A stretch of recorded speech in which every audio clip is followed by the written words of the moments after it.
কোনো রক্ত মাংসের মানুষ নয়, ট্র্যাকে তাপিয়ে বেড়াচ্ছে ইস্পাত আর চিপসে তৈরি এক অতিমানব। গতিযান নেশা আর লক্ষ্য হলো মানুষের গড়া বছরের পর বছরের রেকর্ডকে নতুন করে লেখা।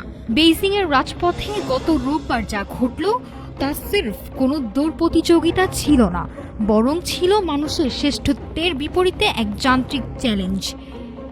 চীনের বেইজিং টাউন হাফ ম্যারাথনে অংশ নিয়েছিল প্রযুক্তি প্রতিষ্ঠান অনারের তৈরি একটি হিউম্যান রোবট। 21 কিলোমিটার দীর্ঘ এই পথ পাড়ি দিতে রোবটটি সময় নিয়েছে মাত্র 50 থেকে 26 সেকেন্ড।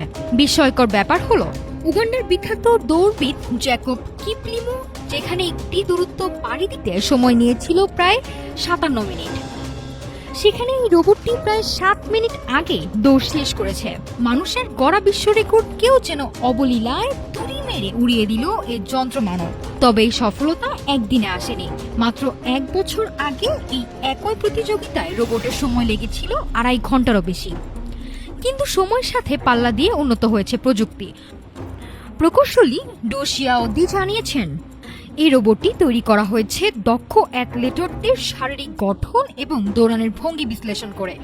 এর 95 সেন্টিমিটার দীর্ঘ পা এবং উন্নত লিকুইড কুলিং সিস্টেম এটিকে একটানা দ্রুত গতিতে দৌড়াতে সাহায্য করে, যাতে দীর্ঘপথ পাড়ি দিলেও এটি উত্তপ্ত হয়ে বিকল না হয়। যদিও সব রোবট সমান পারফরমেন্স দেখাতে পারেনি। কিছু রোবট ভারসাম্য হারিয়ে মুখ থুবড়ে পড়েছে, আবার কিছু রোবটকে দূর থেকে নিয়ন্ত্রণ করতে হচ্ছে। কিন্তু 40% রোবটই ছিল সম্পূর্ণ স্বয়ংক্রিয়, যারা মানুষের কোনো সাহায্য ছাড়াই গন্তব্যে পৌঁছেছে। এমনকি একটি রোবটকে ট্রাফিক পুলিশের মতো দর্শকদের দিক নির্দেশনা দিতেও দেখা গেছে, যা উপস্থিত সবার মধ্যে এক অদ্ভুত কৌতূহল সৃষ্টি করে। বিশ্লেষকরা বলছেন, এই রেকর্ড কেবল শুরু।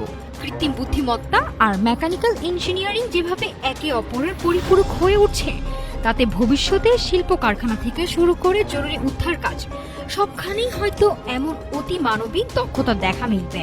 ট্র্যাকে আজ রোবট জয়ী হলেও এই বিজয় আসলে মানুষেরই উদ্ভাবনী শক্তির। নাফিসা সামিয়া, ঢাকা টুডে।